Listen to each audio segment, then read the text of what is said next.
OUT UG 2024 के लिए SAP score क्या होगा, यानी कि मिनिमम कितने मार्क आने पर आपका सिलेक्शन इजीली ओयूटी यूजी के जितने भी फील्ड है, एग्रीकल्चर, वेटनरी, फिशरी, फॉरेस्ट्री, इन सभी में इजीली हो सकता है। और इन सभी में कौन सी ब्रांच सबसे इजी है और कौन सी ब्रांच में कैरियर बहुत ही ज़्यादा ब्राइट है। अगर आप सच में ओयूटी यूजी 2024 को लेकर 1% भी सीरियस हो और आप चाहते हो मुझे at any how at any condition इस बार ओयूटी यूजी 2024 में सिलेक्शन लेना है, इस वीडियो को ध्यान से देखना, क्योंकि इस वीडियो में ओयूटी यूजी के लिए कितने मार्क लाना है और हर एक ईयर यानी कि हर साल कितना कट ऑफ गया है, यहाँ पे मैं बहुत ज़्यादा एनालिसिस करके 3 या 4 साल की एनालिसिस करके सब कुछ कट ऑफ एनालिसिस डिस्कस करूँगा।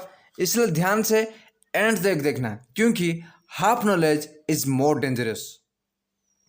हेलो फ्रेंड्स, मेरा नाम है गौतम और आप सभी को स्वागत है हमारे यूट्यूब चैनल में, जहां पर होता है सिर्फ और सिर्फ टू द पॉइंट बातें और कुछ फोकस बातें नहीं। तो फ्रेंड्स, आज हम डिस्कस करेंगे ओयूटी यूजी में स्पेसिफिकली 2024 के लिए सैप स्कोर क्या होगा, यानी कि मिनिमम कितना मार्क रखने पर आपका सिलेक्शन 110% हो सकता है। जो भी मैं बताऊंगा ना, खुद की 4 साल की एक्सपीरियंस उसके साथ ओयूटी यूजी में जो प्रीवियस ईयर कट ऑफ गया है उसके बेसिस पर बताऊंगा ऑथेंटिक डाटा कि आपको कितना मार्क लाना पड़ेगा, तभी जाकर आपका सिलेक्शन हो सकता है। ओके, लेकिन उससे पहले मैं आपको बताना चाहूँगा कि ओयूटी यूजी 2024 में specifically age limit, qualification, salary, hostel facilities, इन सभी में बहुत सारा चेंजेस आ चुका है। मैंने ऑलरेडी डेडिकेटली वीडियो बना चुका हूँ विथ बहुत सारा एनालिसिस करके। सभी वीडियोज का लिंक नीचे डिस्क्रिप्शन में दे दूंगा, जाकर वन बाय वन देख लेना, क्योंकि मैं नहीं चाहता हूँ मैंने जो गलती किया था अपना टाइम पर आप भी वो गलती करो, आप भी ओयूटी के बारे में हाफ नॉलेज लो। मैं चाहता हूँ आप कंप्लीट नॉलेज लो और फास्ट अटेम्प्ट में ही सिलेक्शन ले लो। और वीडियो के लास्ट में सीक्रेट तरीका बताऊँगा कैसे आप फास्ट अटेम्प्ट में क्लियर करोगे। अब आता है पॉइंट पर कि सर ओयूटी यूज में क्या एग्रीकल्चर, वेटनरी, फिशरी और फॉरेस्ट्री में सेम कट ऑफ जाता है या फिर नहीं? तो मैं आपको बताना चाहूँगा नो। एग्रीकल्चर, वेटनरी, फिशरी और फॉरेस्ट्री सभी के लिए कट ऑफ अलग अलग जाता है, और उनमें भी भुवनेश्वर ब्रांच के लिए अलग कट ऑफ जाता है, जो कि वीडियो को लास्ट में दिखाऊंगा। उसी तरह चिपलिमा और भवानीपटना, उन सभी के लिए cut off agriculture, veterinary, fishery, forestry सभी के लिए अलग अलग होता है। ये बात ध्यान में रखो। ओके, नेक्स्ट पॉइंट है कि सर ओयूटी में सबसे बेस्ट फील्ड क्या है, यानी कि एग्रीकल्चर, वेटनरी, फिशरी और फॉरेस्ट के लिए बेस्ट क्या है। देखो, फर्स्ट ऑफ ऑल मैं आपको ये डाउट क्लियर करना चाहूँगा, मैं कोई टीचर या फिर एजुकेटर वगैरह नहीं हूँ, मैं एक गाइडर हूँ। मैं ओयूटी के थ्रू जॉब पाया हूँ, उसी के बेसिस पर मैंने जो गलती किया था उसके बेसिस पर ही बता रहा हूँ, ध्यान से सुनो। आज से 10 साल पहले, यानी कि मान लो 6-7 साल पहले, फिशरी फॉरेस्ट का स्कोप बहुत ही ज़्यादा था। मैं मना नहीं कर रहा हूँ क्योंकि फिशरी फॉरेस्ट में जीरो स्कोप है, मैं ये नहीं बोल रहा हूँ। मैं कह रहा हूँ कि 6 या 7 साल पहले फिशरी और फॉरेस्ट में कुछ स्कोप ज़्यादा ही था, लेकिन अभी के टाइम पर 2021 हो, 22, 23, 24 में एग्रीकल्चर और वेटरनरी में बहुत ही ज़्यादा स्कोप है। उसमें भी वेटरनरी में सबसे टॉपेस्ट को स्कोप रहता है अभी के टाइम पर।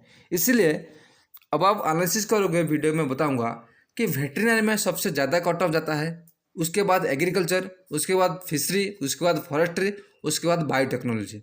ये बात ध्यान में रखो।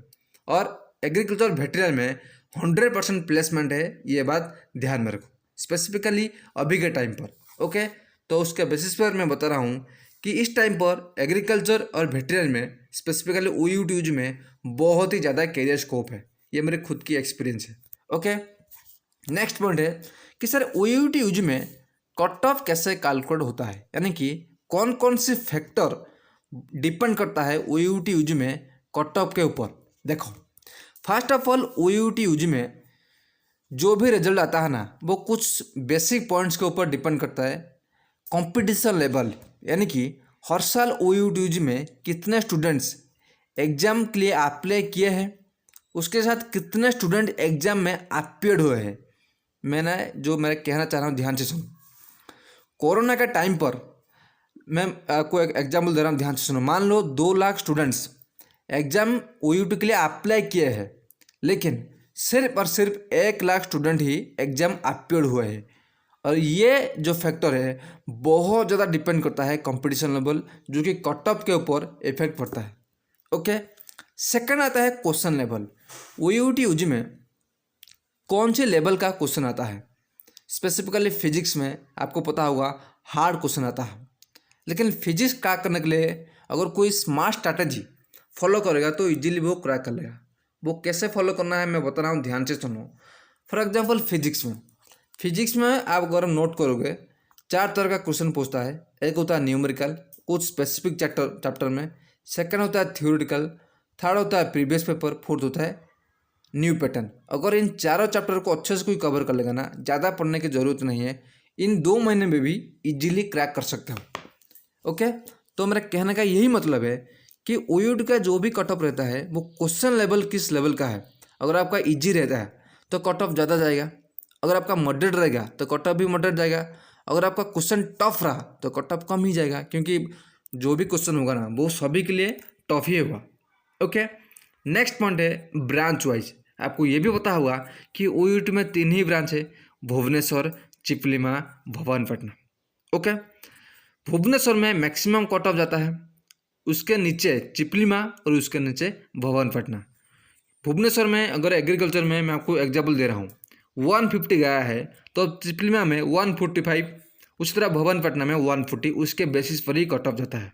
और ये भी आपको पता होगा कि अगर आपका कैरियर मार्क अच्छा है, सेकंड पॉइंट है कि अगर आपके पास कुछ एक्स्ट्रा सर्टिफिकेट है, SC ST OBC या फिर ग्रीन कार्ड होल्डर है, तो आप इजीली पा सकते हो सिलेक्शन। काइंडली मुझे नीचे कमेंट करना कि आपका 10th 12th में कितना परसेंटेज है, मैं उसके बेसिस पर बता पाऊंगा आपका सिलेक्शन होगा या फिर नहीं। और अगर आपका कुछ पर्सनल डाउट है कि सर मैं 10th में इतना परसेंटेज है, 12th में इतना परसेंटेज है, मेरा सिलेक्शन होगा या फिर नहीं, तो नीचे डिस्क्रिप्शन में मुझे कॉल करके आपका डाउट क्लियर कर सकते हो। ओके, नेक्स्ट पॉइंट है कि सर OUT UG में जो भी कट ऑफ होता है क्या हर साल सेम होता है? तो फिर से बता रहा हूँ, नहीं। देखो 2020 में कोरोना का टाइम पर अटेंडेंस कम था, क्वेश्चन लेवल भी थोड़ा बहुत टफ था, इसलिए कट ऑफ हाई गया था, सॉरी कट ऑफ लो गया था। 2021 में क्वेश्चन लेवल इजी था, इसलिए कट ऑफ हाई गया था। अभी मैं आपको चार्ट बता रहा हूँ, देखो उन चार्ट के बेसिस पर आपको ये बात डेफिनेटली पता चल जाएगा कि OUT UG में एग्जैक्टली कट ऑफ कैसे जाता है। ओके, देखो ये जो एनालिसिस करके बहुत ज़्यादा मैंने टाइम लगा, उसके बेसिस पर ही बता रहा हूँ। देखो OUT UG में अगर सबसे ज़्यादा कट ऑफ जाता है वो है वेटरनरी अभी के टाइम पर। और वेटरनरी में स्पेसिफिकली भुवनेश्वर में जो 2020 से लेकर 23 तक कट ऑफ गया है वो अप्रोक्सीमेटली 143.5 गया है भुवनेश्वर के लिए। उसी तरह चिपलिमा में 141, भवानीपटना में 138, इतना वेटरनरी में स्पेसिफिकली कट ऑफ गया है 2020 से लेकर 2023 तक। ये बात ध्यान में रखो। और जो भी बता रहा हूँ बहुत ज़्यादा टाइम लगा है, बहुत ज़्यादा मेहनत लगा है इस डाटा को एनालिसिस करना, इसलिए इस वीडियो को लाइक करना, चैनल को सब्सक्राइब करना। और आप पर्सनल गाइडेंस और नोट्स लेना चाहते हो, नीचे डिस्क्रिप्शन में मुझे कॉन्टैक्ट करके आप ले सकते हो। और टेलीग्राम पर ज्वाइन हो जाना, क्योंकि मैं चाहता हूँ इस बार जो भी 2 महीना बाकी है, 2 महीने एनफ स्मार्ट स्ट्रैटेजी के साथ पढ़ो, इजीली क्रैक कर लो, सिलेक्टिव सब्जेक्ट पढ़ो, सिलेक्टिव चैप्टर पढ़ो, ताकि आपका सिलेक्शन हो सके। ओके, उसी तरह आता है BSc एग्रीकल्चर में भुवनेश्वर में कट ऑफ गया था 141, चिपलिमा में 137, भवानीपटना में 135। फॉरेस्ट्री में भुवनेश्वर में गया था 133, चिपलिमा में 130, भवानीपटना में 129। फिशरी में गया था भुवनेश्वर में 130, चिपलिमा में 128, भवानीपटना में 125। बीटेक जो गया था उसमें लोएस्ट कट ऑफ जाता है भुवनेश्वर में 122, चिपलिमा में 118 यानी कि 118, भवानीपटना में 115। इतना ही 2020 से लेकर 30 तक कट ऑफ गया है। ये जो मेरी पर्सनल एनालिसिस है और जो प्रीवियस एनालिसिस है उसके बेसिस पर ही बता रहा हूँ, लेकिन आपको कोई भी डरने की ज़रूरत नहीं है। इस बार मुझे लगता है कि OUT UG का कट ऑफ लो हो जाएगा, लेकिन आपको क्या करना है, अभी आपको पूरा सिलेबस के पीछे भागने की जरूरत नहीं है। आपको 2 महीने में क्या करना है, 1 महीना सिलेक्टिव चैप्टर यानी कि कुछ चैप्टर रिपीटेड होते हैं और प्रीवियस पेपर होता है, उसके साथ कुछ चैप्टर जो कि बहुत ज़्यादा इंपॉर्टेंट होता है न्यूमेरिकल थ्योरेटिकल, अगर उन क्वेश्चन को अच्छे से पढ़ोगे तो इजीली कट ऑफ क्लियर कर लोगे। आपको ये ध्यान में रखना है कि मुझे OUT UG में कट ऑफ क्लियर करना है। फॉर एग्जांपल एग्रीकल्चर मुझे 141 सिर्फ 142 ही रखना है या फिर 145 रखना है, इतना में मेरा सिलेक्शन होना है। आपको ये नहीं सोचना है कि मुझे 200 में से 190 रखना है। अगर आप ये सोचोगे, सिलेबस के पीछे भागोगे, कभी भी सिलेक्शन नहीं होगा, ये बात ध्यान में रखो। मैंने ऑलरेडी आपके लिए मेहनत कर चुका हूँ, पर्सनल गाइडेंस नोट्स रेडी है, डिस्क्रिप्शन में चेक करो, मुझे कॉन्टैक्ट करो, गाइडेंस लगो या फिर नोट्स ले लो, जितना दिया है उतना पढ़ो। फर्स्ट कट ऑफ के लिए जितना मार्क चाहिए वहाँ पर ले जाओ, उसके बाद एक महीना जो बचेगा, जो बाकी सिलेबस है वो उसे कवर कर लो। अगर आप इसी तरीके से स्मार्ट स्ट्रैटेजी के साथ पढ़ोगे तो इजीली आपका सिलेक्शन हो जाएगा। ये मेरी खुद की पर्सनल एक्सपीरियंस है। तो मुझे आशा है OUT UG 2024 के लिए exactly cut off safe score क्या है, सब कुछ डाउट क्लियर हो गया होगा। अगर कुछ भी डाउट हो नीचे कमेंट करके मुझे पूछ सकते हो, एट जो डाउट क्लियर कर सकते हो। आज में इतना ही, मिलते हैं नेक्स्ट वीडियो में, तब तक के लिए खुश रहिए, कीप स्माइलिंग।